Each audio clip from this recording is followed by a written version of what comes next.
Pero el Señor no pregunta, no cuestiona cómo te sientes, si quieres escucharlo o no. La Biblia solamente dice: el que tiene oído para oír, oiga. Usted sabe que hay una diferencia entre oír y escuchar.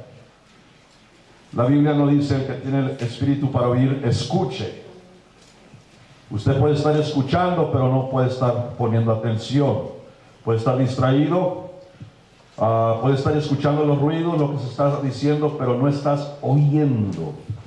El oído se abre para comer, para apropiarse, para dejar que la palabra de Dios se forme en nuestro corazón, en nuestro espíritu, y de la manera que va entrando, vaya limpiando, vaya depurando, vaya echando hacia afuera todo lo que no debe de estar en nuestra vida, en nuestro espíritu.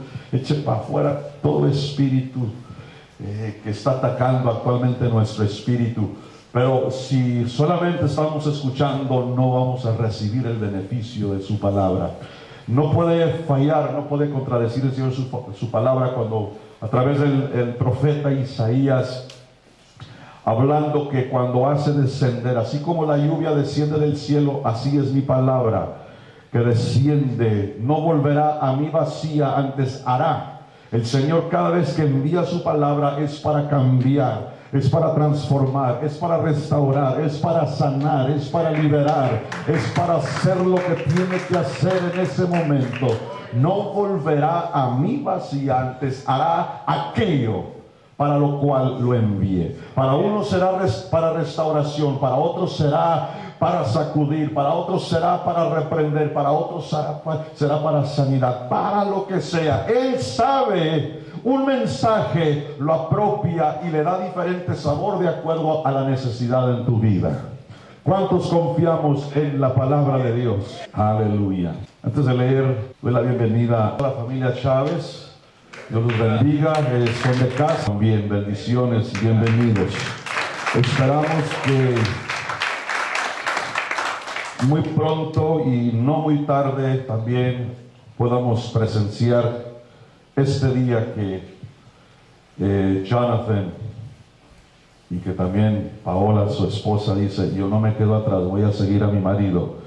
Y ambos van a entrar a las aguas bautismales en el nombre de Jesucristo.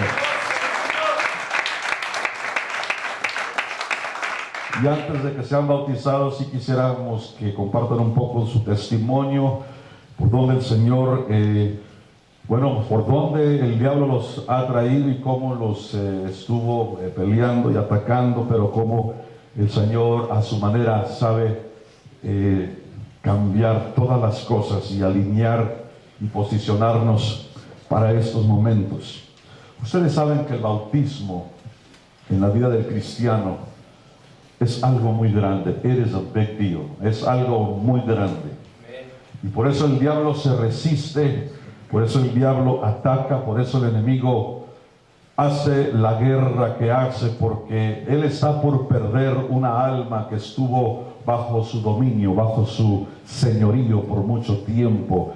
Y cuando alguien entra a las aguas bautismales y totalmente y completamente arrepentido, amado hermano, él sabe, Satanás sabe que esa persona se va a convertir en un guerrero, se va a convertir en una persona que va a ser causa de que su señorío, que el infierno mismo siga perdiendo almas, siga perdiendo a gente que están actualmente en su dominio. Pero vamos a ver algo vamos a extendernos un poco sobre el tema. Dice el Espíritu Santo por Pablo el apóstol, verso 1: pues ¿qué diremos? ¿Perseveraremos en pecado para que la gracia crezca? En ninguna manera, porque los que somos muertos al pecado, ¿cómo viviremos aún en él? O sea, ¿cómo viviremos o cómo continuaremos viviendo en el pecado? ¿O no sabéis que todos los que somos bautizados en Cristo Jesús somos bautizados en su muerte? Porque somos sepultados juntamente con él a muerte por el bautismo, para que como Cristo resucitó de los muertos por la gloria del Padre, así también nosotros andemos en novedad de vida. Aquí aparece una palabra muy, debe ser extraña para algunos. Para que andemos en novedad, o sea, de acuerdo a la moda de la vida de Cristo. Ustedes saben que ahorita la gente anda de acuerdo a la novedad de los tiempos, se actualiza, pero en el Señor es mucho mejor la vida. O sea, la palabra novedad aquí aparezca para que andemos en lo nuevo, en lo siempre nuevo de la presencia de Dios. El Señor no es un Dios enfadoso, no es un Dios tedioso, no es un Dios de rutinas, no es un Dios aburrido, es un Dios de novedad. Y usted y yo necesitamos meternos en esa actualización a diario. Ahora, yo busqué en el principio del texto, verso 2, porque los que somos muertos al pecado, digan todos, soy muerto al pecado. Yo busqué una definición propia para que pues pudiera entender, poder expandir sobre la palabra muerto. Y todo lo que me daban los diccionarios, todos los que busqué, aquí quiere decir la palabra muerto, quiere decir más muerto que un clavo en una tabla. You're dead, you're dead. Estás muerto, estás muerto. Y lo que Pablo está diciendo, nosotros que hemos sido muertos al pecado, hace la pregunta, ¿cómo continuaremos viviendo en pecado si ya estamos muertos al pecado? ¿Por qué seguir viviendo en el pecado? ¿Por qué seguir coqueteando con el pecado? ¿Por qué seguir buscando las cosas de la carne si ya hemos muerto? Y no pasa a decir, o no sabéis. Asegura el Espíritu Santo que usted y yo estemos bien informados. ¿No sabéis que todos los que somos bautizados en Cristo Jesús somos bautizados en su muerte? Pablo lo dijo de otra manera, con Cristo estoy crucificado yo, y vivo no ya yo, mas Cristo vive en mí. He crucificado mi carne con los afectos y con las concupiscencias.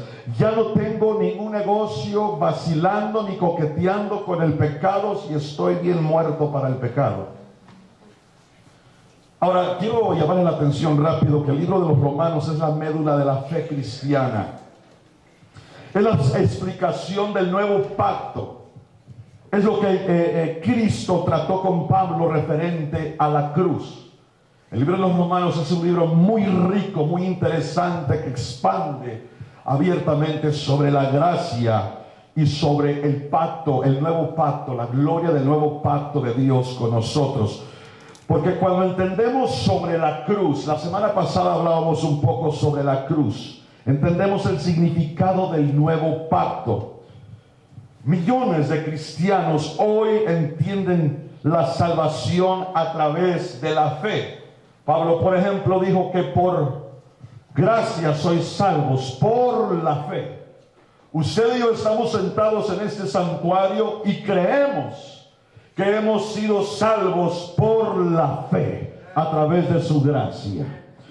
Y que es el criterio de la experiencia cristiana.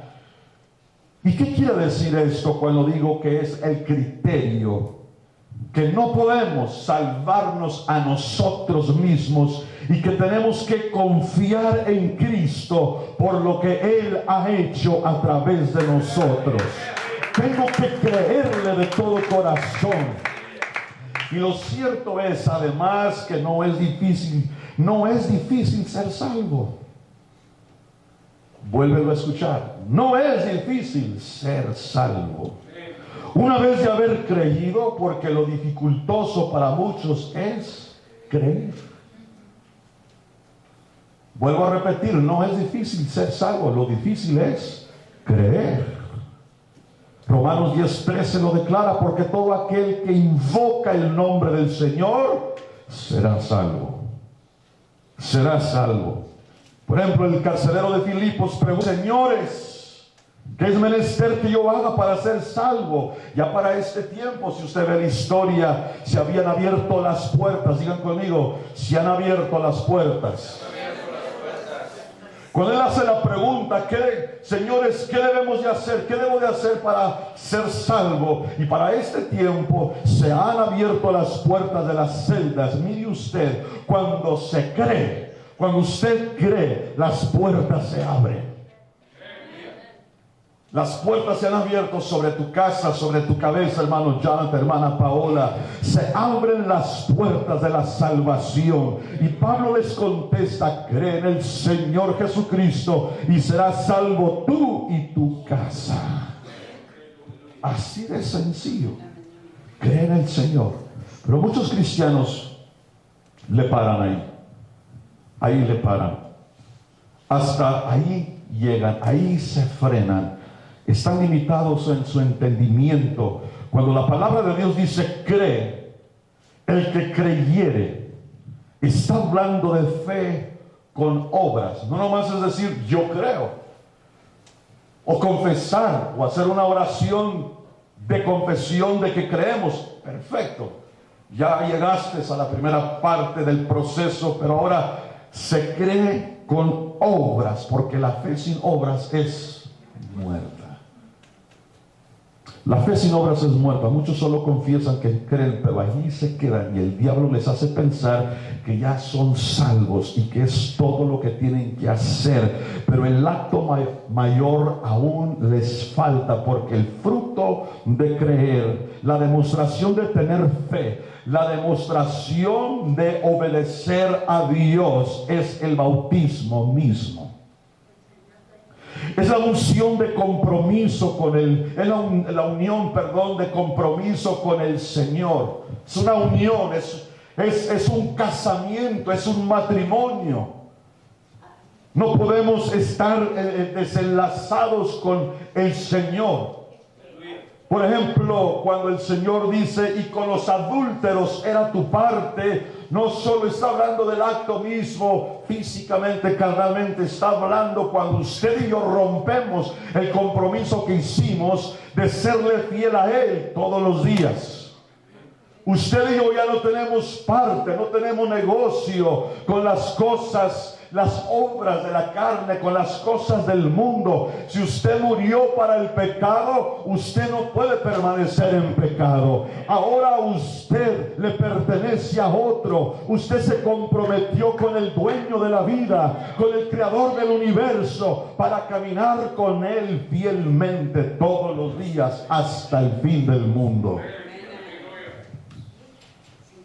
Ahora, cuando se rompe,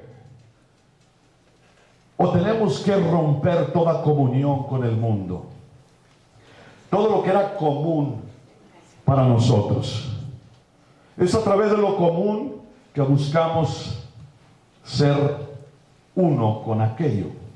En el caso nuestro, si tenemos las cosas de Dios, son comunes, deben de ser comunes para nosotros, no deben de ser extrañas. Al yo estar en comunión con el Señor, no puedo romper ese lazo, no puedo romper ese compromiso. Es un pacto. Hay una diferencia entre pacto y contrato. Los contratos siempre se rompen, siempre se quiebran. Usted no pone, de verdad, una firma sobre algún certificado, algún contrato al bautizarse. Su pacto usted lo hace cuando usted entra a las aguas y usted declara: el que invocare el nombre del Señor, mi hermano, porque tu firma, mi nombre, no tiene validez. La única firma, el único nombre que tiene validez es el nombre de Jesucristo. Y cuando usted lo declara sobre su vida, se patenta, se sella, se cierra ese pacto. Nadie lo puede quebrar. Y por eso el diablo se propone a pelearte todos los días, a traerte abajo, a derribar tu ánimo, porque sabe que tú has hecho un pacto eterno que no lo puede deslizar ninguna fuerza humana, mucho menos espiritual, porque se ha patentado en el trono de la gracia. Ahora todo el universo sabe, cada estrella, cada micra en las constelaciones saben que usted ha declarado ese nombre que es sobre todo nombre, nombre en el cual es nombrada toda la parentela en los cielos. Oh bendito, dáselo fuerte al Señor.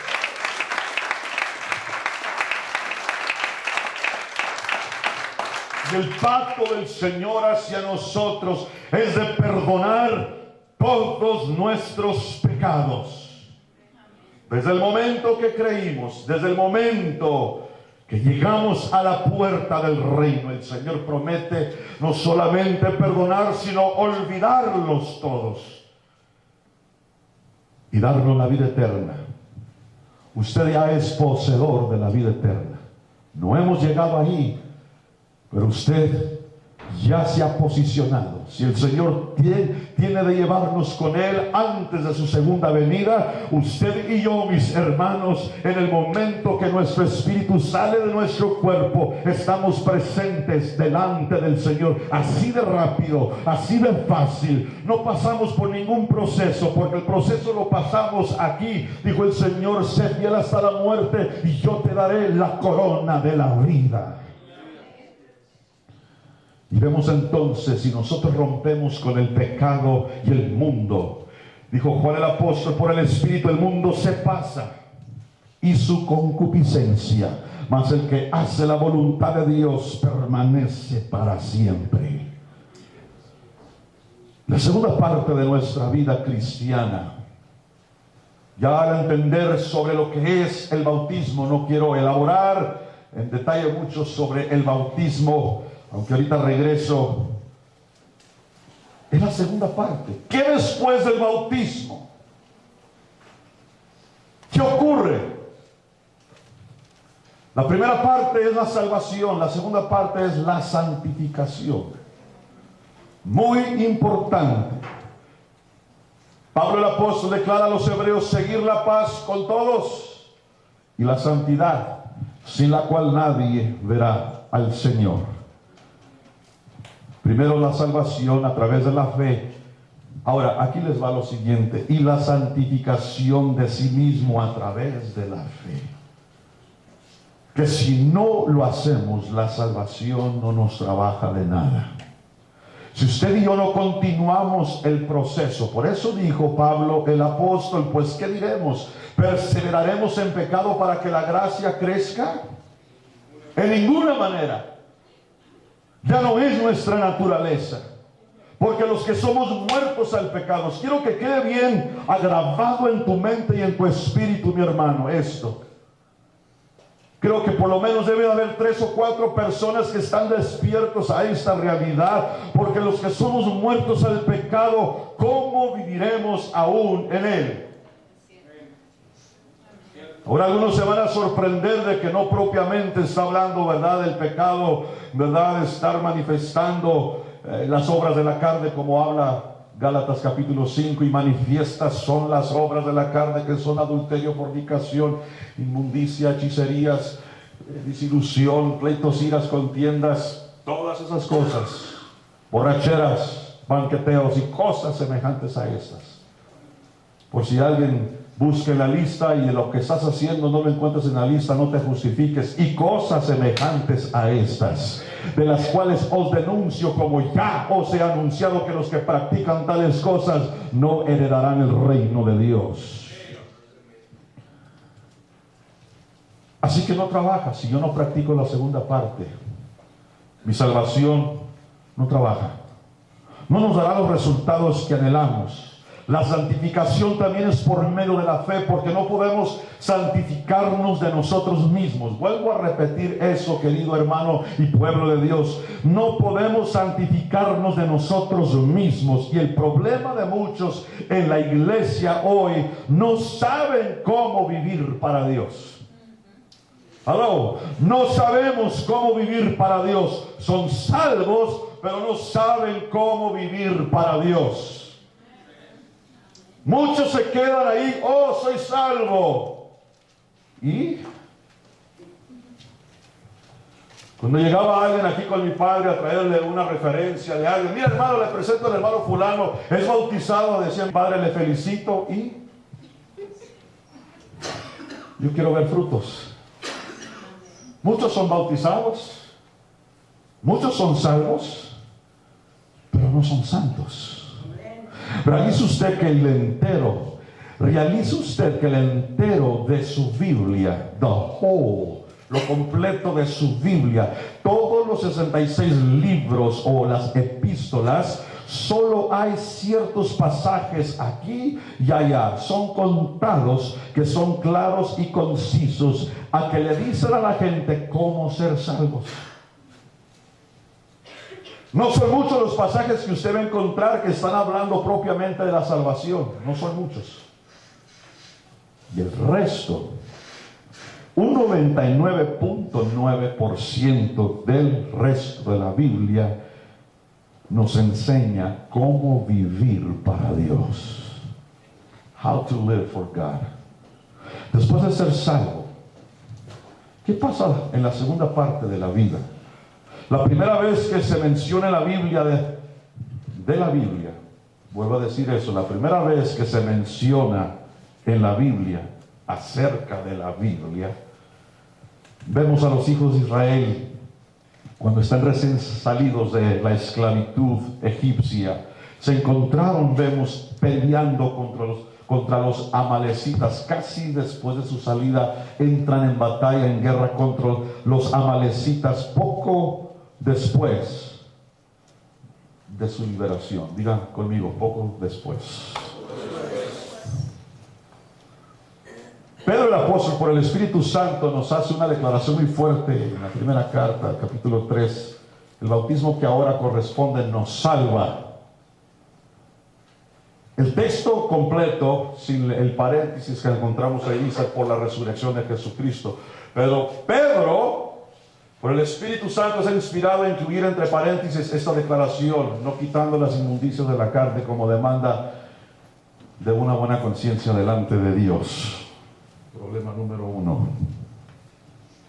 Y vemos que Israel inmediatamente después de que es liberado, entran en pleito contra los amalecitas. Si ustedes se acuerdan de la ocasión cuando Aarón y Hur levantan las manos de Moisés, y Josué deshizo después a Amalek y a su pueblo a filo de espada allá en el valle. Y los amalecitas son una tipología de la carne. Noten, inmediatamente liberados de Egipto, pero inmediatamente entran en guerra. La primera vez que se menciona de la Biblia, en la Biblia el Señor le dice a Moisés, escribe esto para memoria en un libro. Usted encuentra ese pasaje en Éxodo 17:14. Escribe esto para memoria en un libro. Y que el Señor tendrá guerra con Amalek, dice el verso 16, de generación en generación. Usted se encuentra desde que se bautiza, la guerra continúa en la carne. Creo que hablo con quienes todavía están guerreando. Nadie se bautizó y se transportó a un nivel, ¿verdad?, de gloria, que el pecado ya no le hace cosquillas.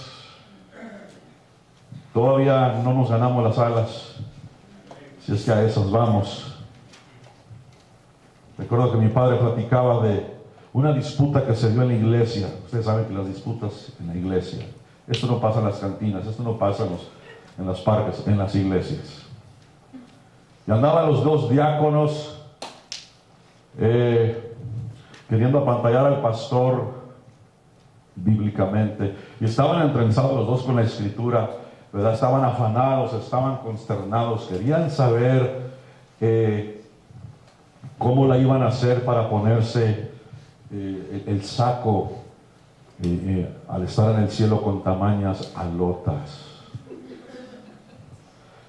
Y mientras ellos estaban ahí sentados en las sillas del templo discutiendo este punto, el pastor estaba barriendo el templo, cosa que ellos deberían de haber estado haciendo. Y los dejó que tuvieran su fiestecita de discusión bíblica. Le dijo, ¿ya terminaron su diálogo? Pues es que, pastor, esto está muy difícil, esto. Necesitamos orar y ayunar para que Dios nos revele hacerla con este asunto. Dijo, no se estén preocupando de eso, preocúpense que si siguen así, ¿cómo se van a poner el sombrero con tamaño cuernotes en el infierno? Gloria a Dios. Aquí no hay nadie de esos. Y que esta guerra de generación en generación, y tengo que raer, dijo el Señor, la memoria de Él bajo del cielo. Dios le prometió a Israel que Él tendría guerra contra Amalek, contra la carne, y que iba a raer la memoria de Él debajo del cielo. Y eso es tipo de carne. El Hijo de Dios tiene guerra con la carne constantemente. Es una guerra de todos los días. Alguien diga amén. Así que lo primero que se menciona en la Biblia, sobre la Biblia, es sobre el tema de la santificación. Si alguno no lo había visto así, le reto a que se meta un poco más profundo. Y lo cierto es que la santificación es algo muy complicado. Yo sé que alguien me puede decir amén a esto, porque es algo que nosotros, ¿qué tal de ustedes han querido ser santos? ¿Qué tal de ustedes siguen batallando con ese asunto? A ver, quiero ver las manos, por favor, sean sinceros, no les dé vergüenza, todos estamos en la misma situación. Nadie es mejor que otro aquí, créanmelo. Si estás pensando que eres mejor que yo, tumbes ese rollo en el nombre de Jesucristo. Túmbatelo. Yo no llegué a ser pastor porque me lo merecí, porque cumplí con ciertos ritos, con ciertos mandamientos, o porque soy más santo que ustedes. Yo todavía no descubro por qué el Señor quiso que estuviera detrás de este púlpito, y todavía le reclamo, todavía batallo, todavía estoy en el proceso de que el Señor me está santificando cada día. Y a ratos tengo retrasos, y a rato adelante un paso, y a rato retraso 10.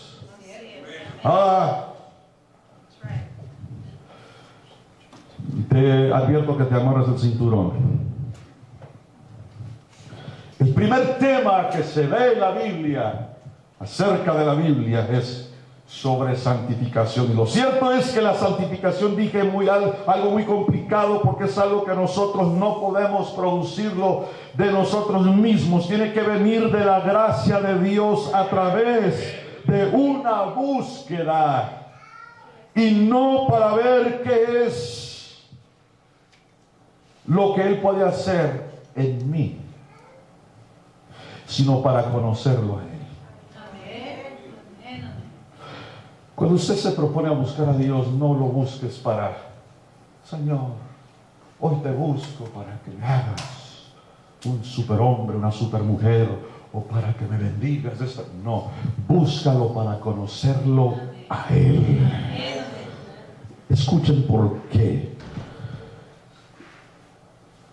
Cuando lo buscamos íntimamente, mis obras, voy a hablar así despacio para que les entre así rasposamente, mis obras, mis justificaciones, todo lo bueno, todo lo que a mí me justifica, todo lo que otros pudieran aplaudir, mis esfuerzos, mis justificaciones, no me pueden santificar.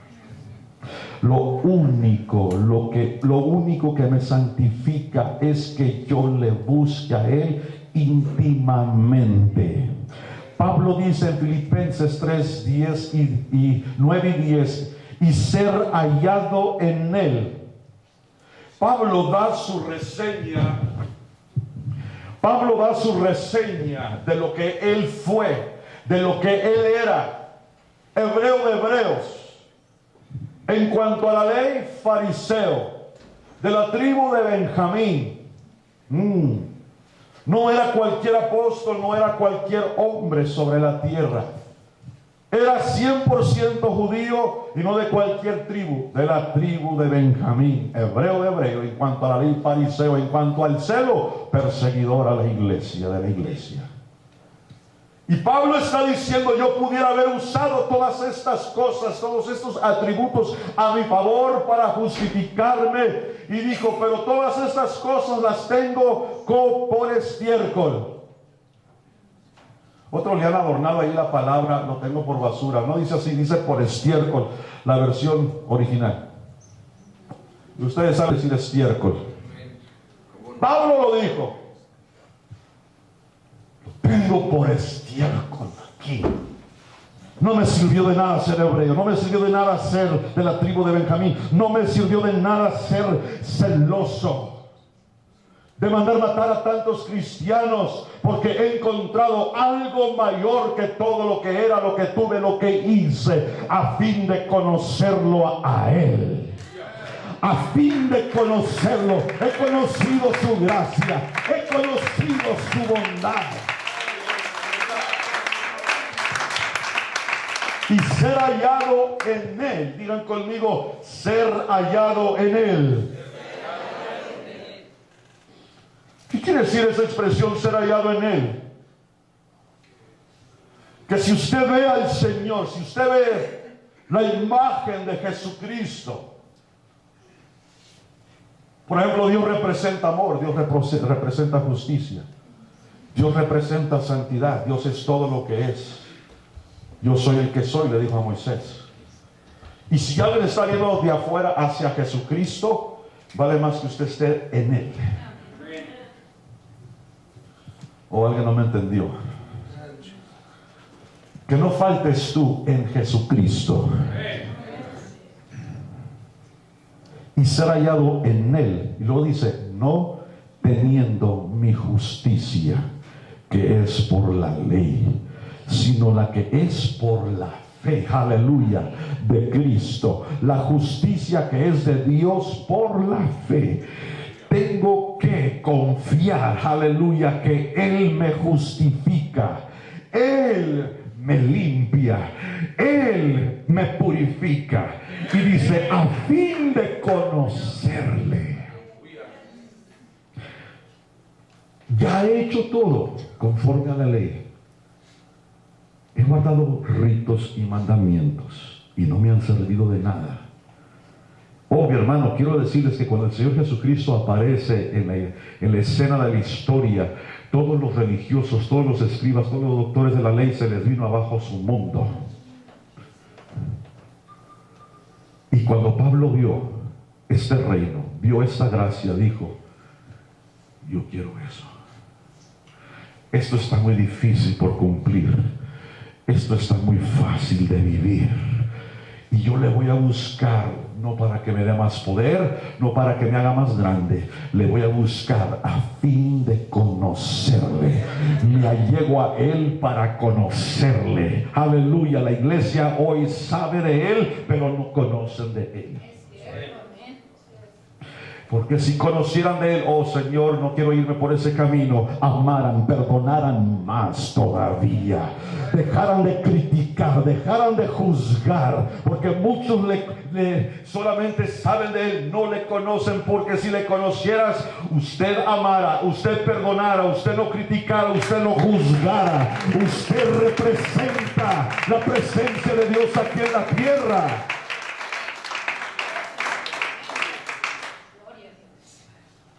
Cuando yo veo esas características, esos comportamientos en la iglesia, no me impresiona. No me impresiona de nada que tanto tiempo tengamos en el Señor. Mayormente los que tenemos 30, 40 años en el servicio es para que fuéramos expertos en amar, expertos en perdonar, expertos en levantar y restaurar en lugar de hundir a la gente. En lugar de discriminar a otros. Es para que fuéramos maestros, dijo Pablo, no niños. No le conoces.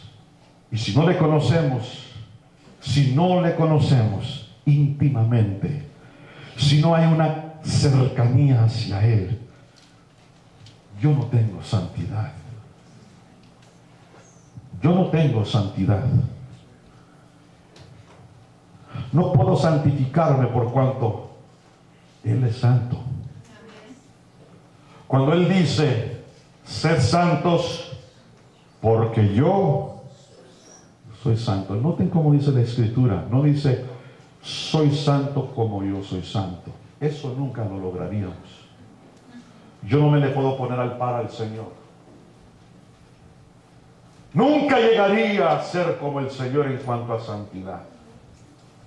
Sed santos porque yo soy santo. Noten que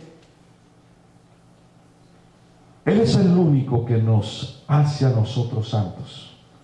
Él comparte su santidad con nosotros. Como compartió su gracia y su misericordia, comparte su santidad con nosotros. Y la única manera que yo logro ser santo, escuchen esto, hermanos, hermanas, es de vivir en su presencia a diario. Mis obras de pureza, mis obras de purificación no sirven de nada si yo no le busco. Si yo no le conozco de cerca, si yo no vivo entregado, saturado en su presencia, llegas al momento que aprendes a depender totalmente. No te hace sentido la vida si usted se desprende, se despega. Y esto no es ser un mero religioso, esto es relación íntima, esto es estar en la gloria de Dios. Usted aprende a depender, así como depende nuestro cuerpo de dormir, de comer. Usted aprende a estar en la presencia de Dios. Y estar ahí en la presencia de Dios es lo que te santifica. ¿Y sabe cómo se da cuenta que Dios lo está santificando? Cuando empiezas a amar a los que te caían gordos. Voy a empezar a pisar callos. Cuando empiezas a perdonar a los que no podías perdonar. Porque has pasado tiempo. Te estás haciendo como papá. ¿Qué me dice a mí quienes batallan para perdonar, para amar? Y que solo todo lo que hacen es justificarse ellos a sí mismos y criticar a los que no son como ellos o como... Que no están en la presencia de Dios. Parecen cristianos, pero no conocen a Dios. Estamos aquí en este día y parece cristiano. No todo el que me dice Señor, Señor entrará al reino de los cielos, sino el que hiciere la voluntad de mi Padre. Eso a mí me sacude mucho, Señor. Yo quiero saber cuál es tu voluntad. Y lo invito a que lea los 3 capítulos del Sermón del Monte. Va a encontrar que fue la voluntad a lo que se estaba refiriendo allí. Él habla un sermonazo tremendo de santificación que nos deja perplejos y nos deja bien cortos de su gloria. Orar por los que os ultrajan, bendecir a los que nos maldicen, dale de comer a tus enemigos, todas esas cosas. Y muy en ello decimos ser santos. Oh, mi hermano, tenemos un concepto totalmente diferente de lo que es santificación. Esas son mis obras de pureza, de justificación. No me sirven de nada si yo no le busco, si yo no le conozco de cerca. Y el Espíritu nos dice: buscad al Señor, no solo porque Él puede hacer, por lo que Él puede hacer en mi vida, sino por lo que Él es en mi vida. El Señor y dueño de mi alma. Y Él es el Señor nos llama la atención sobre las cosas que están ocultas en nuestras vidas. Pregunto, ¿no estará el Señor aquí en nuestros medios?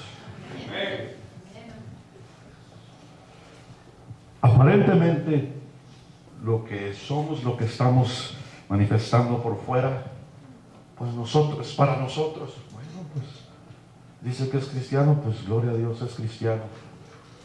Se viste y pues a veces se porta como cristiano, pero a veces no, pero bueno. Pero el que mira adentro, el Señor mide santidad de adentro hacia afuera. Y Él nos está llamando la atención sobre cosas ocultas. No podemos ser santos si juzgamos a otros. Que te quede bien grabado eso en el nombre de Jesucristo. No podemos ser santos si criticamos. No podemos ser santos si no hemos perdonado ofensas de otros. Y en la medida que vayamos buscando su rostro, seremos santificados. Créame lo que sí trabaja. Es un proceso muy dificultoso, pero quien se propone a buscar el rostro del Señor, porque cuando no conoces al Señor, usted no sabe que Él perdona, usted no sabe que lo que usted está criticando, Él lo está compadeciendo, que lo que usted quiere juzgar, Él lo quiere salvar. Y es hasta que no se mete usted a lleno en pleno con Él, que conoce su estilo, conoce su manera de ser, y no te queda más que ser como Él. Vuelvo a repetir algo que mencioné el miércoles en la oración. El Señor dijo: aprended de mí. ¿Por qué dice aprender de mí? Porque todavía no lo aprendemos. Y quiero decirles que mansedumbre y humildad tiene que ver todo con santidad. Qué bueno que algunos están apuntando eso.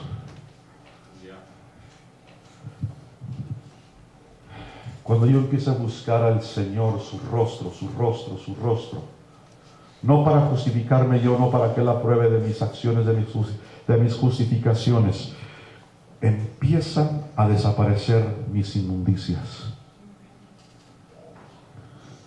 Empieza a desaparecer el enojo, la ira. Oh, mi hermano, porque cuando usted busca el rostro del Señor, usted sabe que está en la presencia de un ser que es lento para la ira y grande en misericordia. Cuando Él dice sed santos como yo soy santo, está hablando de su característica, está hablando de su estilo. Usted empieza a relacionarse quién realmente es el Señor. Y cuando usted, cada vez que usted se levante, usted ya se le pegó algo que no tenía de Dios en ti. Cuando eras así, bien temperamental y que inmediatamente te asustabas, ahora sales de la presencia de Dios, está la tormenta, todo lo que hay, y usted va, pasa la tormenta. Mientras todo el mundo se está desbaratando, usted se dice, qué hermoso día. ¿Qué es lo que hace la diferencia? Que usted lo está conociendo a Él y se te está pegando lo de Dios. Por eso dice aprender de mí, porque el Señor sabe que si con algo batallamos es con la mansedumbre y la humildad. Queremos ser grandes, queremos ser famosos, queremos ser reconocidos, queremos que todos nos alaben, pero no queremos empezar de abajo. Aprender de mí que soy. Ahí el Señor no da su mayor atributo, que es su santidad, pero esconde su santidad en estas dos cosas: que soy manso y humilde de corazón. Bienaventurados los mansos, porque ellos serán llamados hijos de Dios. Cuando yo busco al Señor, desaparece toda palabra profana, toda mala inclinación hacia el pecado.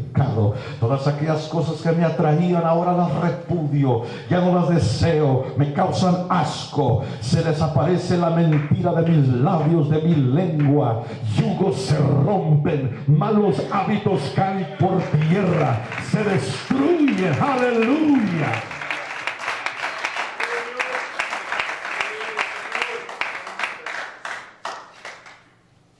Hágale la lucha de no ser mentiroso usted de su propia cuenta.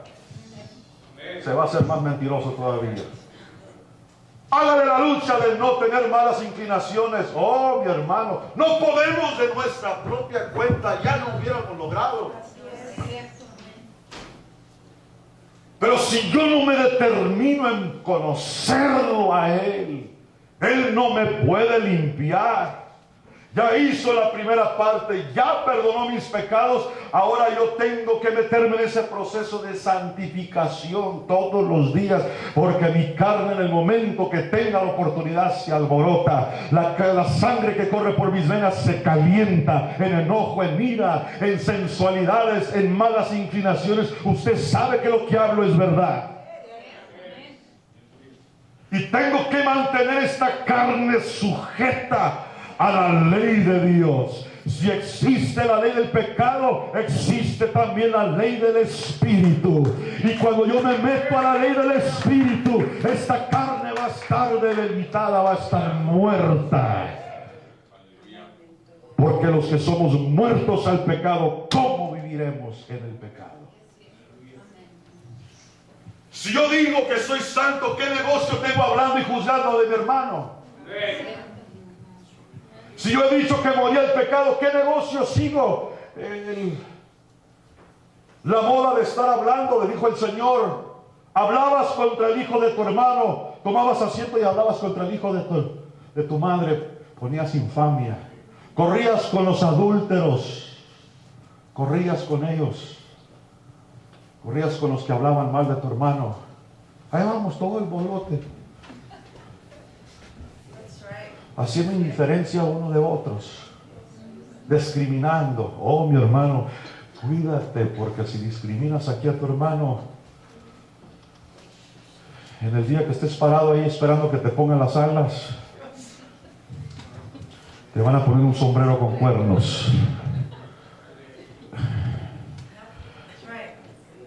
Muchas veces nos amparamos, hermano, Dios no hace acepción de personas. Sí hace acepción de personas. Discúlpenme, pero sí hace. En la hora del juicio, en el momento, les voy a decir por qué sí hace acepción de personas. En el momento de llamar el Señor a salvar los que van a ser salvos, el Señor tiene misericordia de quien tiene misericordia. No es el que corre, no es el que quiere ni el que corre, más de Dios quien tiene misericordia. Yo no sé si alguien, Dios tuvo misericordia de usted en esta mañana y se puede gozar. Otro podría haber estado en tu lugar, pero en esta mañana Dios tuvo misericordia.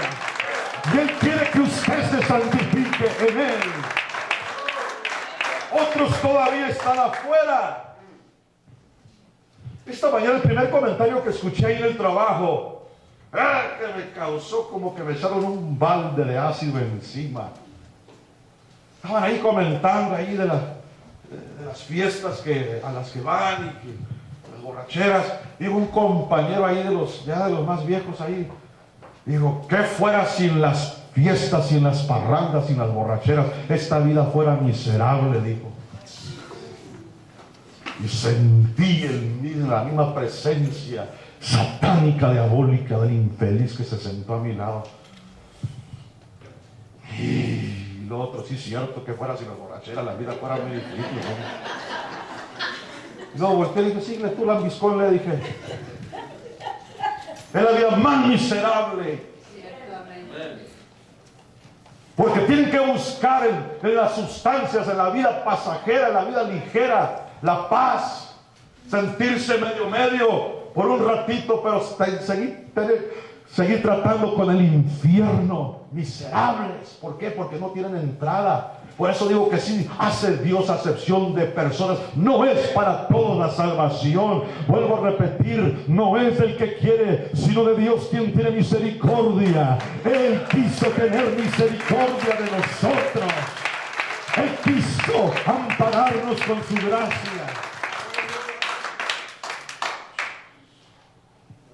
Pero ahora, nos dice Pablo por el Espíritu en la segunda carta a los Corintios 7:1. Así que, amados, pues, tenemos tales promesas. Limpiémonos de toda inmundicia de carne y de espíritu, perfeccionando la santificación en el temor de Dios. Yo no puedo lograr eso solo. Tengo que meterme en consulta en la presencia del Señor, de limpiarme de toda inmundicia de carne, ahí donde están todos esos demonios que atacan mi carne. Ustedes saben de lo que estoy hablando. No les voy a echar el coche al pan. Así se los voy a dejar ir tostado y bien quemado el pan. Y sin agua. Batallamos con las pasiones, con las sensualidades. Batallamos. Y como si no fuera suficiente, ahí en el espíritu está en la maldita y asqueroso orgullo, soberbia. A mí nadie me va a decir nada. Pues no. Pero no olvides que si caíste fue porque te enalteciste. Antes de la caída es el orgullo, dijo el rey Salomón. Y entre más alto te subas en tu macho, en tu necedad, más dura va a ser la caída. Y el Espíritu Santo te está provocando a que nos limpiemos. ¿Dónde? Yo no lo puedo hacer con mis justificaciones. No lo puedo hacer con ciertos actos de justificación. Me tengo que meter a pleno. Tengo que ir a consulta con el que es santo, con el que es limpio, con el que es puro. Él es el único que me puede santificar. Es el único que me puede limpiar. Es el único que me puede purificar. Si están entendiendo el punto. Mientras 1 de Pedro 3:21 nos dice: a la figura del cual el bautismo que ahora corresponde nos salva, no quitando las inmundicias de la carne, sino como demanda de una buena conciencia delante de Dios por la resurrección de Jesucristo. Demanda. Wow. Demanda de una buena conciencia.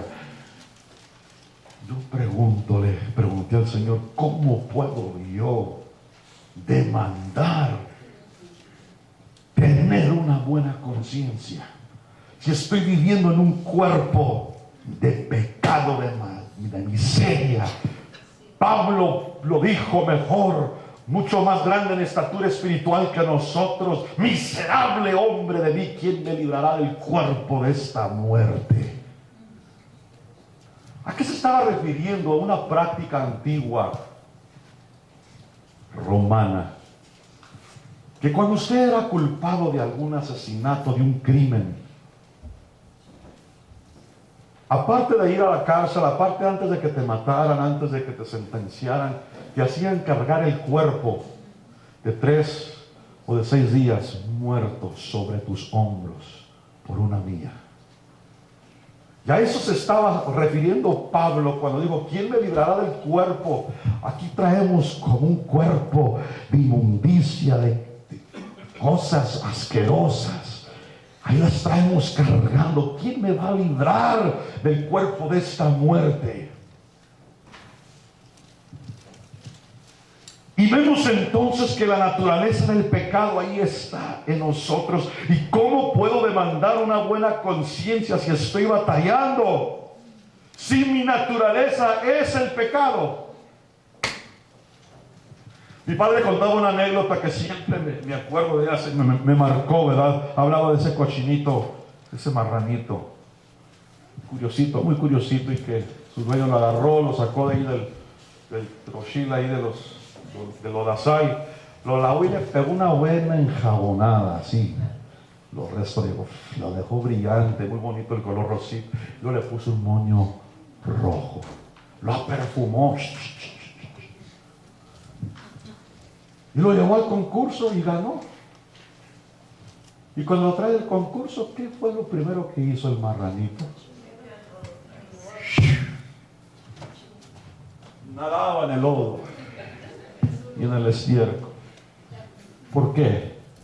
Por limpio que sea, no deja de ser puerco, marrano.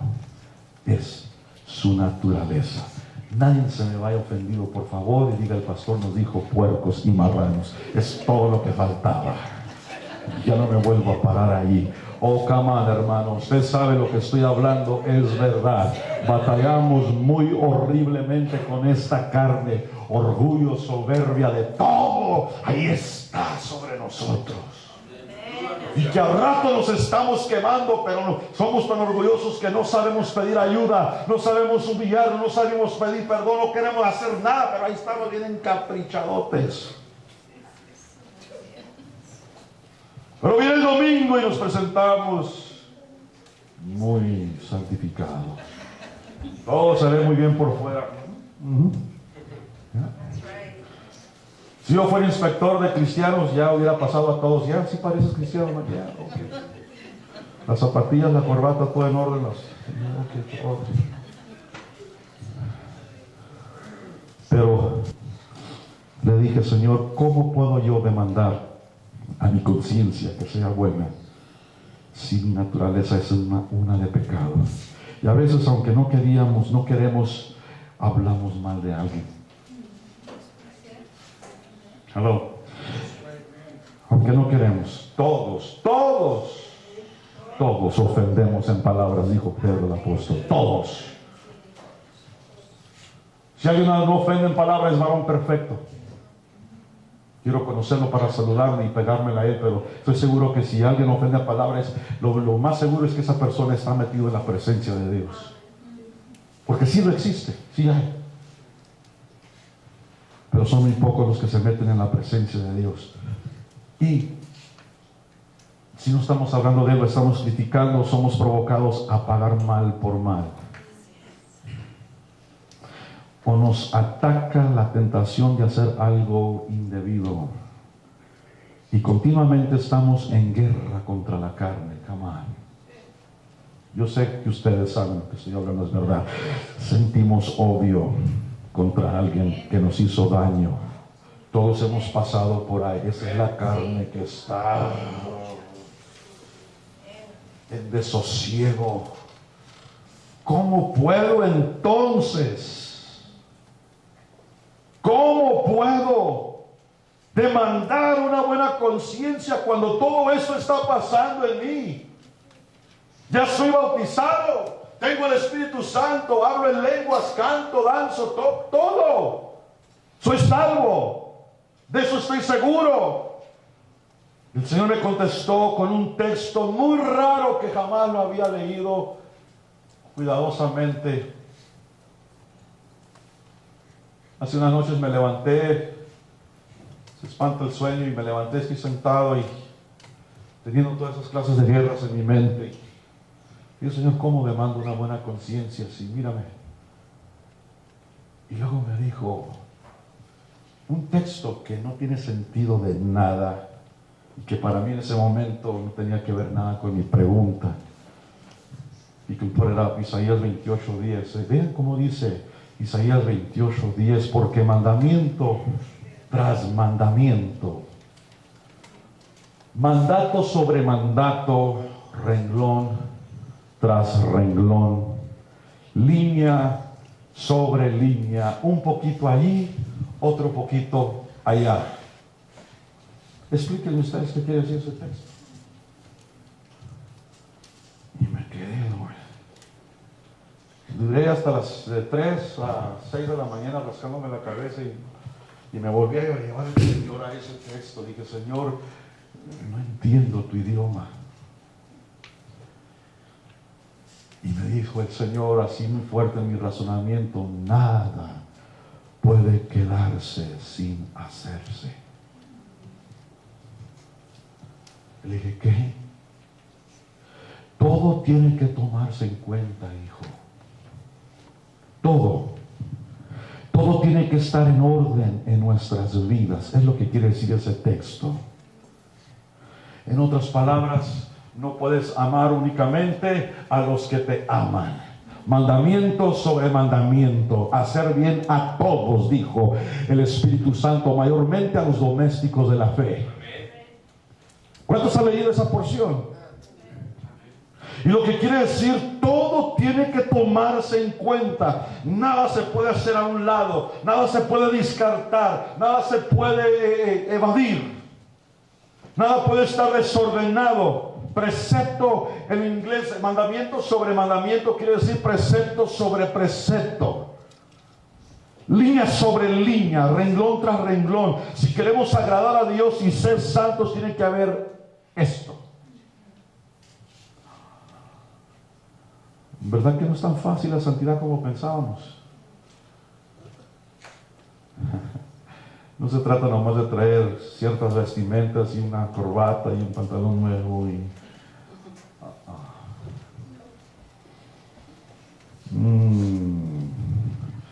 vamos a suponer que andemos vestidos todos como cristianos de aleluyas, pero yo no amo al que está sentado delante de mí o atrás de mí. Y te sientas donde te sientas para evadir al que está sentado de este lado. Y no te despides de ellos que no quieres darle la mano. El Señor está viendo todas las cosas, mandamiento tras mandamiento, mandato sobre mandato, renglón sobre renglón, línea tras línea. Nada puede quedar afuera, todo tiene que estar alineado. O alguien está entendiendo en esta mañana algo muy importante en cuanto a la santidad al Señor.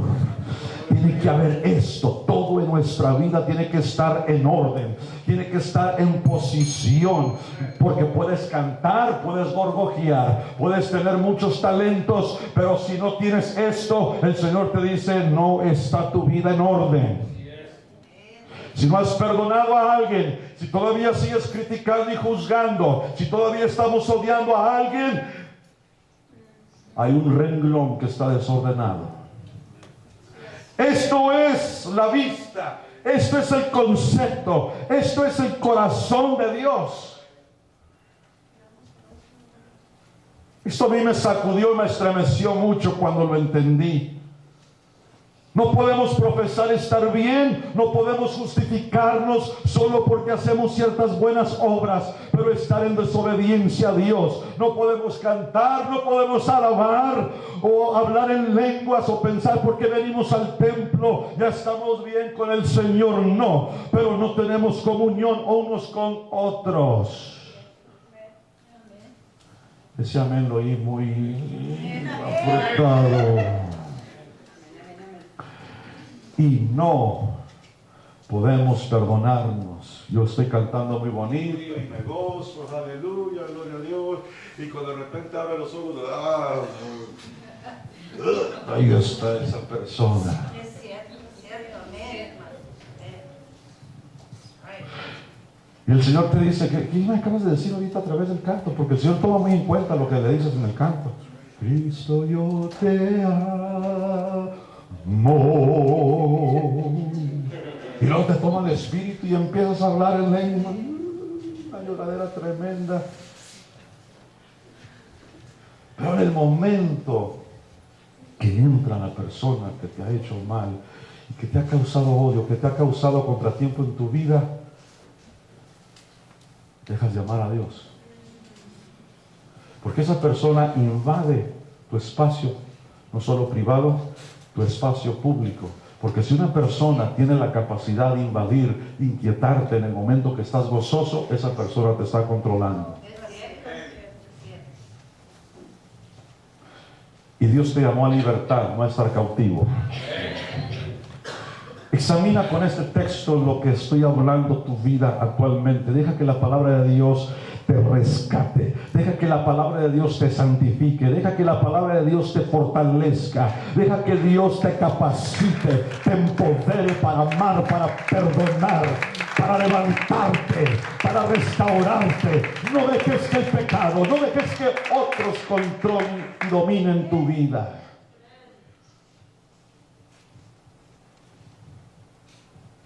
Si yo no vivo en paz, el renglón no está tras el renglón. Tiene buen parecer, pero atrás todo está mal. Tiene buen frente, pero todo lo que está dentro está bien desordenado. No se preocupe, ya voy a terminar.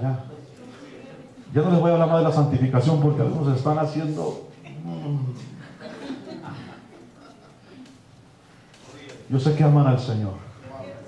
Yo sé que lo aman al Señor. Y al igual que yo, ustedes también queremos entrar en esa santificación.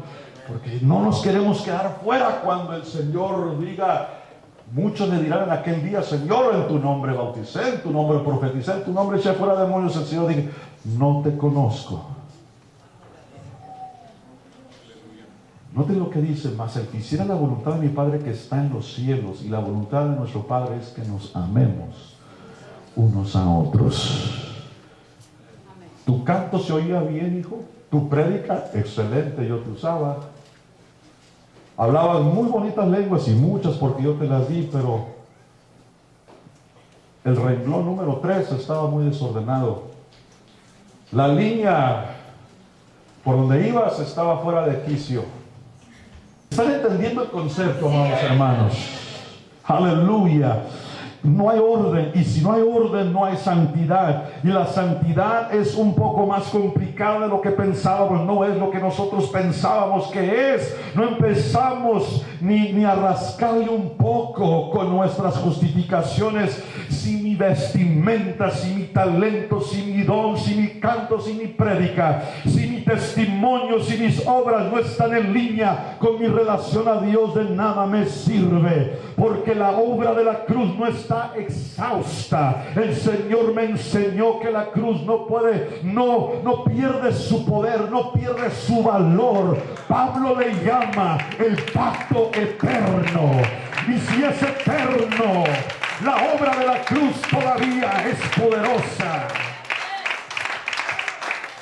No se exhausta, no se fatiga el poder de la cruz. Y cualquier problema que usted tenga, toda dificultad que usted tenga en esta mañana, todo demonio que venga contra ti, y aún Satanás mismo, Jesús mismo contestó todo en la cruz. Contestó a toda crítica, contestó a toda atadura, contestó a toda mi enfermedad, contestó a todo pecado, exhibió públicamente a todo principado y potestad, contestó a las demandas de la ley quebrantada, y nos liberó de las prisiones de maldad. Lavó todos nuestros pecados del pasado, del presente y aún del futuro. Gloria a Dios. Así que no dejes que el diablo te engañe, que no tienes perdón, que no tienes causa ni motivo de continuar, de seguir. Tus mejores momentos, tus mejores bendiciones, tus más grandes victorias, tus más grandes logros están a la puerta, mi hermano. No te atrevas a dar un paso hacia adelante, métete más. Los críticos son los que se van a quedar afuera. Los que no se han santificado son los que se van a quedar viendo solamente. Usted escoja santificarse. Usted escoja meterse en una santificación más profunda.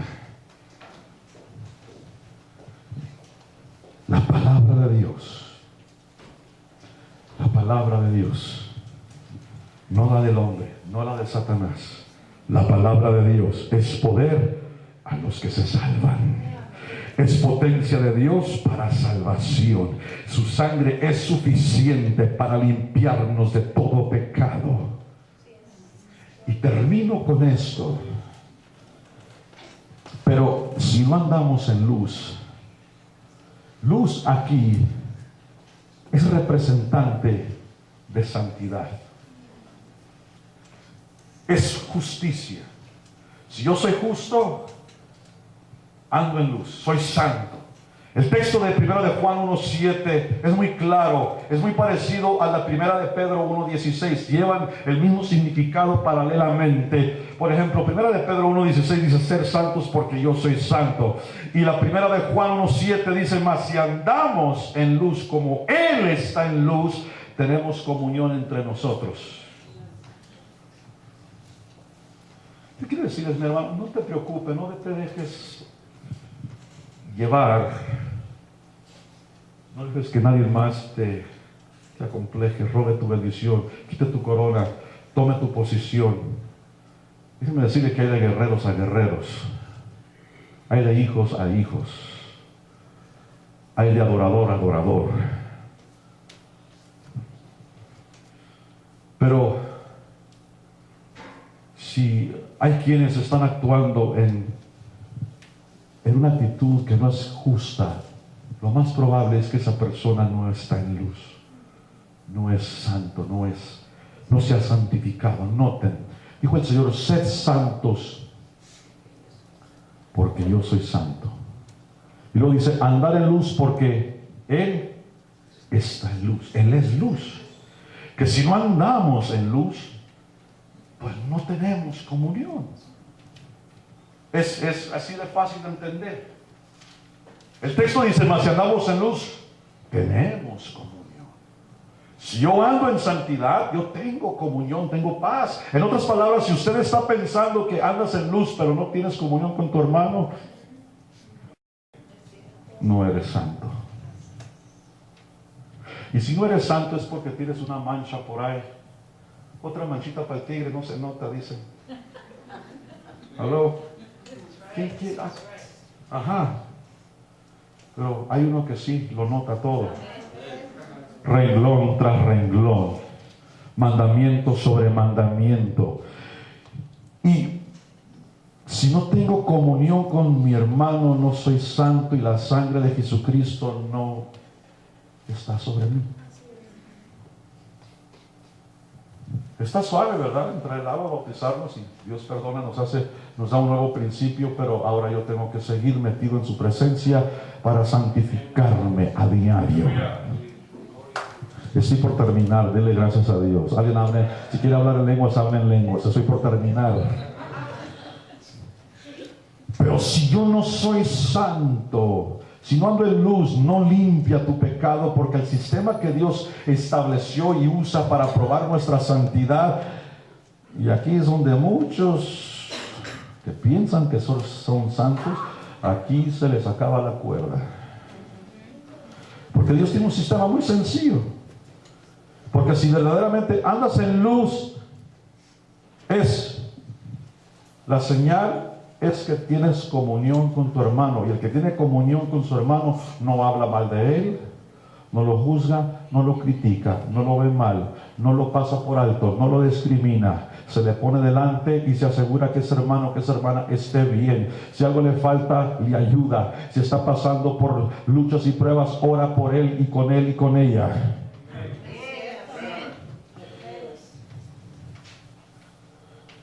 Y si no tienes comunión con tu hermano, con tu prójimo, por eso les dije que la santidad es más complicada de lo que pensábamos. Algunos están diciendo, ay, la sangre de Cristo, ya estuvo que me perdí, ya me amolé. Porque es aquí donde a muchos se les acaba el gozo, se les acaba la fe. Muchos dejan de cantar, muchos dejan de hablar en lenguas. Muchos paran de decir gloria a Dios, dejan de danzar, estuvieron muy contentos al principio del servicio, dejan de hablar en lenguas, dejan de ser espirituales, porque en realidad nunca lo fueron. Porque se dan cuenta que la santificación va más allá de lo que yo puedo ofrecerle al Señor, de lo que yo puedo hacer de mi parte, y que la única manera que yo puedo ser santo y andar en luz es de someterme, es de rendirme a la voluntad de Dios totalmente, mandamiento tras mandamiento, mandato sobre mandato, renglón sobre renglón, línea sobre línea, porque si dijéramos que no tenemos pecado, nos engañamos. ¿Cuántos hermanos y hijos de Dios están engañados en las iglesias? Por eso Dios tiene que levantar a hombres así como yo, panzones y feos y bigotones y como quiera que sea, en la figura que viene. No te va a mandar un ángel, Él mismo no va a venir, va a usar a hombres que están pasando por lo mismo que estás pasando tú, para hablar por el Espíritu Santo esta verdad, que si usted y yo decimos que no tenemos pecado, nos engañamos a nosotros mismos y no hay verdad en nosotros. El Señor le dijo a Moisés, construirás el tabernáculo, hijo, exactamente como yo te diga que lo construyas, renglón sobre renglón, mandamiento tras mandamiento, a la medida. No te pongas a hacerlo como tú pienses que sea mejor, hazlo exactamente como yo te lo mandé. No le cambies el diseño, ninguna pulgada menos ni una pulgada más, exactamente como yo te lo pedí.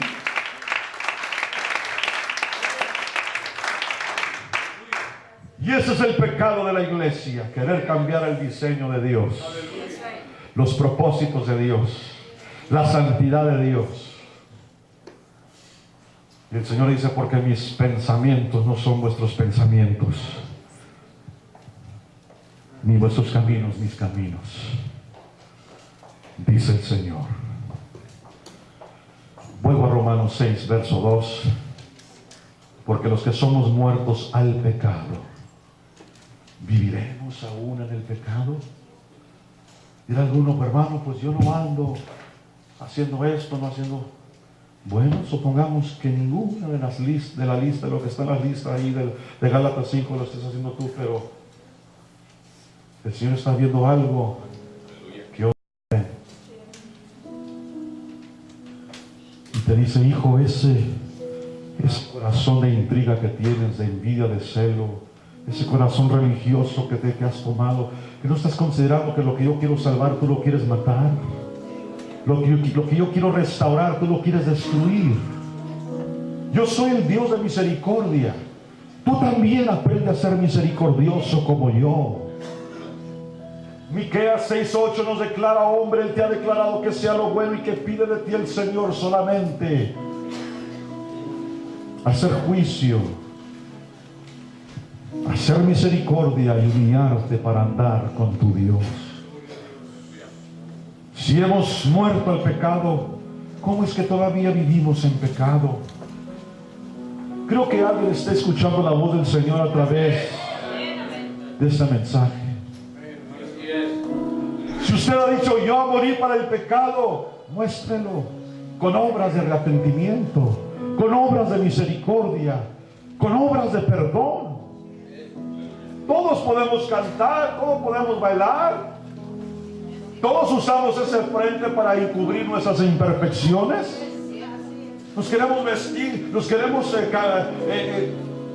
esconder detrás de vestimentas y muchas cosas, la careta religiosa, pero ahí adentro hay un pobre miserable necesitado de un cambio urgente. Muchos de ustedes realmente no saben lo que es amar, lo que realmente es perdonar, lo que es realmente sacar a alguien del fango del infierno, tener misericordia de alguien que quizás en tu medida no lo merece, pero delante de Dios te puso. No se has puesto a pensar por qué cada persona que está en tu vida está en tu vida.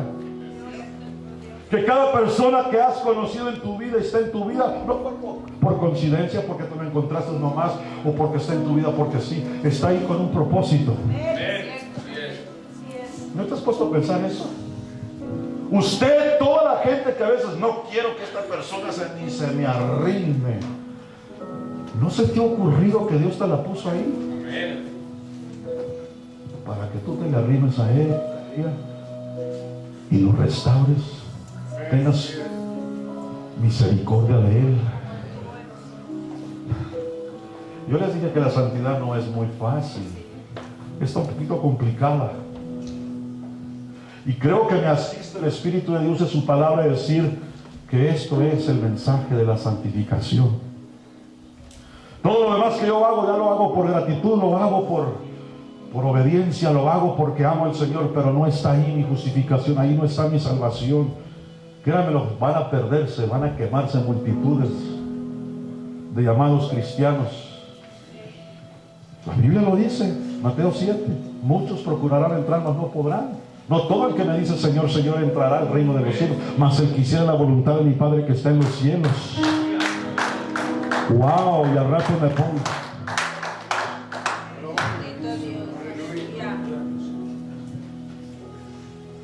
Se van a perder más.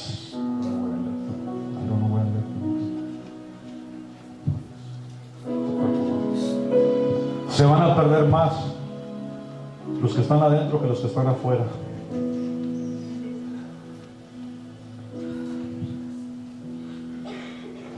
Bueno, terminé a la hora que pensaba terminar. Bueno, si todavía andamos con esas cuestiones de habladurías, no estamos bien muertos. Dios nos quiere bien muertos. Mi esposa platica una anécdota de un hermano que estaba escuchando un mensaje como estos. El pastor Dios lo usó para hablar que estamos bien muertos para el pecado, y del momento que entregamos nuestra vida morimos para el pecado, así que estamos bien muertos y nada nos puede matar. Y tenía que atravesar un baldío largo así, oscuro, después del servicio, y caminar así, muy largo tramo, y que salen al encuentro los cholos. Y luego dice la historia que el hermano era bastante feíto el varón, así bien demacrado, bien cacarizo, prieto, y todo desfajado, y imagínense así todo tosco, o sea, caminando por el baldío, que le salen al encuentro los cholos y le sacan el cuchillo y danos tu dinero, aquí te matamos. Y no le responde, ¿qué me van a matar? Le dijo. Ya cuando lo vieron bien, que le pegó la luz de la luna y que lo van viendo, ¿qué me van a matar? Ya estoy bien muerto yo, les dijo. Que salen corriendo. Nos topamos con uno que se salió de la tumba ahí. ¿Qué me van a matar? Estoy bien muerto ya, venía bien inspirado por la predicación.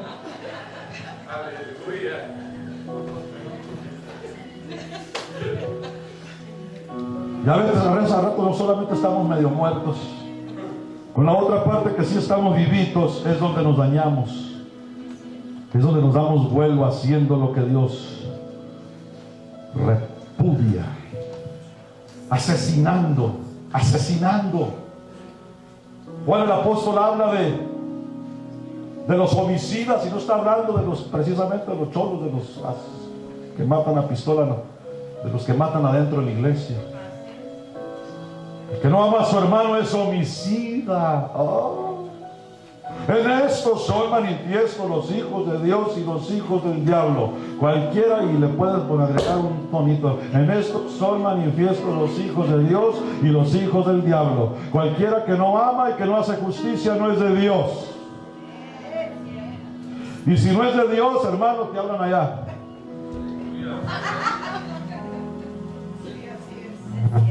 Si no amas y si no haces justicia, hermanos, creo que les hace sentido lo que estoy hablando. Es de fácil así. Centenares de cristianos que están bautizados no aman y no hacen justicia. Y si no son de Dios, pues no les valió de nada el bautismo. Les estoy comprobando bíblicamente. No son ocurrencias que me vienen para llenar el expediente del tiempo, para matar el tiempo. No, les estoy hablando verdad. Y la razón que escogí a tratar este tema, porque después del bautismo viene lo más pesado, viene lo mayor, lo que así vale delante de Dios más. Mucha gente bautizada, hemos dicho, entran, el pecador se moja, pero sale un pecador mojado nomás. Y así lo digo respetuosamente, pero bendigo al Señor por lo que Dios ha hecho en la obra, en el corazón de Jonathan y su esposa Paola. Hubo mucho contratiempo, mucho forcejeo en sus vidas. Hace mucho tiempo atrás empezaron ustedes a exponerse al reino. Jonathan, ¿qué te digo a ti? Desde niño me acuerdo cuando llegó tu padre a este lugar por primera vez. Este hombre cargado constreñido por traer a su familia, a sus hijos a la presencia de Dios. Desde chiquitos entraron así como una escalerita. Dije, gloria a Dios, por fin se me va a llenar el templo. Y aquí se mantuvo el varón orando, y Jonathan a un lado de él, ahí chiquito estaba. A veces no venía Lulú, a veces no venía Susana, no venían los demás, estaban más cachorritos, pero Jonathan no se le separaba a papá, ahí lo traía. Ahí estaba. Creció Jonathan, su mente pues se desarrolló, y ¿qué les puede decir? Por dónde se lo llevó el enemigo.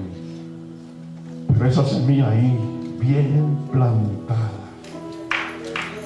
Y ahorita le dije al hermano Ramón,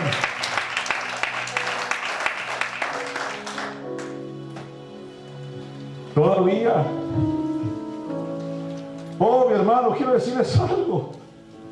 La oración de los justos, quizás ahorita estemos batallando en nuestra vida, pero la oración que hiciste ayer, 10, 15, 20 años atrás, en un momento de guerra, de dolor, de denuedo delante de Dios, esa oración, aunque pasaron 15, 20 años, 30, no pasó de moda. Todavía esa oración entró a la eternidad y está delante del trono de Dios, y ya llegó el momento que Dios la está contestando. ¡Ah!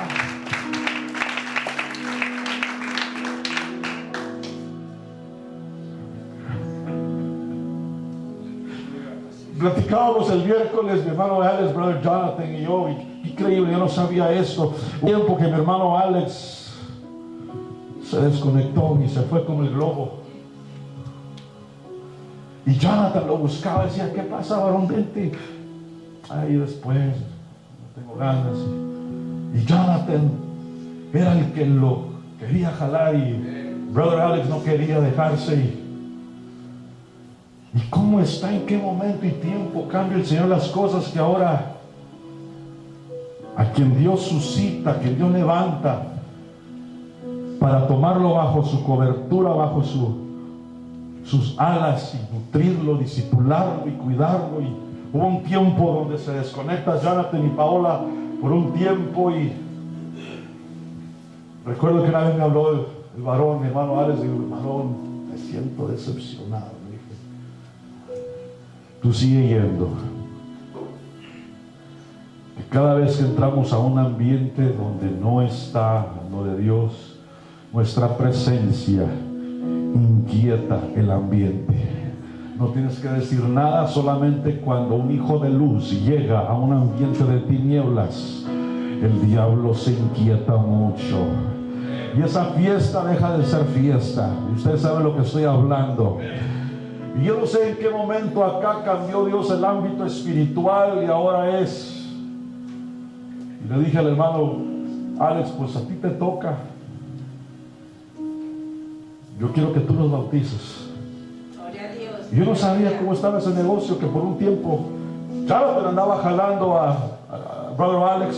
Ustedes saben que se nos desapareció. Se tomó un retiro espiritual el varón, y bien retirado.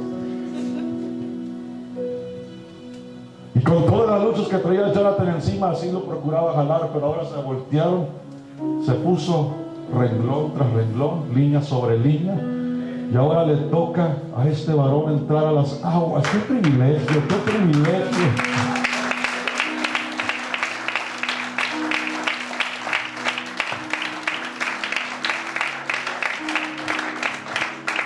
Yo me quiero quedar fuera para ver el cuadro. Yo quiero disfrutarlo igual que ustedes, porque eso es algo poderoso.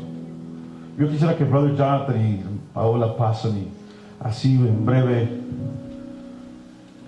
testifiquen cómo se acomodaron las cosas y por qué es que están aquí en este momento tan decididos a arrebatar el reino de los cielos. Dije, hermano Ramón, le dije, sus oraciones todavía están válidas. Y así como llegó Jonathan, van a llegar los demás.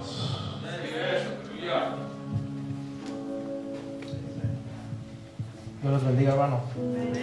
Bueno, pues como pueden ver aquí, las oraciones de mi padre siempre estuvieron firmes. El Cayo hoy se levantó un matrimonio más en el nombre del Señor. Y yo quiero ser ese pilar fuerte para mi familia otra vez. Y yo tengo fe que un día la familia de mi hermana Ortega va a estar aquí, testificando. Yo le dije al hermano Mario una vez, hermano, Dios me acaba de revelar algo de que tú vas a tomar otra vez frente de tu familia y la vas a traer otra vez aquí a la iglesia y vas a seguir el camino de Dios. Nosotros batallamos muchos, hermano, mucho batallamos. Yo estuve en la cárcel, estuve viciado en las drogas, en el alcohol. Hice mucho daño a mi familia, a mi madre, a mis padres, a mis hermanos, sobre todo a mí mismo. Pero las oraciones siempre estuvieron firmes. Aquí estoy de nuevo, ya decidí entregarle la vida al Señor. Gracias a Dios mi esposa me está siguiendo. Y yo voy a luchar fuerte, así como mi padre luchó por mí. Yo voy a luchar por mis hijos y por mi familia. Y Dios sabe por qué hace las cosas y cuándo las hace. Aquí estamos, y todos los que me vieron crecer aquí en este altar aquí, aquí estoy y aquí me voy a graduar. Gracias, hermanos, por sus oraciones.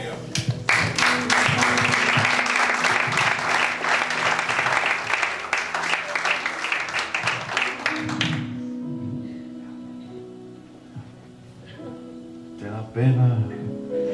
Lo que Dios ha hecho por ti te da pena. Bueno, algún día quiero que nos compartas el sueño que lo estás escribiendo. Ok, no quieres que se te olvide. Tú tomas en serio la predicación, línea sobre línea, renglón sobre renglón. Amén, amén. Solo quiero felicitarles primeramente a Jonathan por tu posición como hombre, porque esta es la clase de hombres que son hombres en el reino, los que toman la delantera, los que dicen yo primero para que me sigan los de mi casa. Tienes una bendición tremenda de que haya tomado la delantera y su lugar en el Señor. Tremenda. Tú vas a ser más bendecida, tus hijos, tu casa va a ser fortalecida. Y ustedes saben que van a ser atacados. Eso es parte de ser hijo de Dios. Eso es parte de los contraataques son para recordarnos de que estamos en buen camino, de que el diablo está muy disgustado porque le dijimos adiós, porque ya no nos hemos desamistado con el mundo y que ahora somos amigos de Cristo. Les felicito de antemano, gócense, disfruten este día, absorban todo lo que puedan absorber. Este es el día que Dios ha hecho para ustedes. Muchas bendiciones.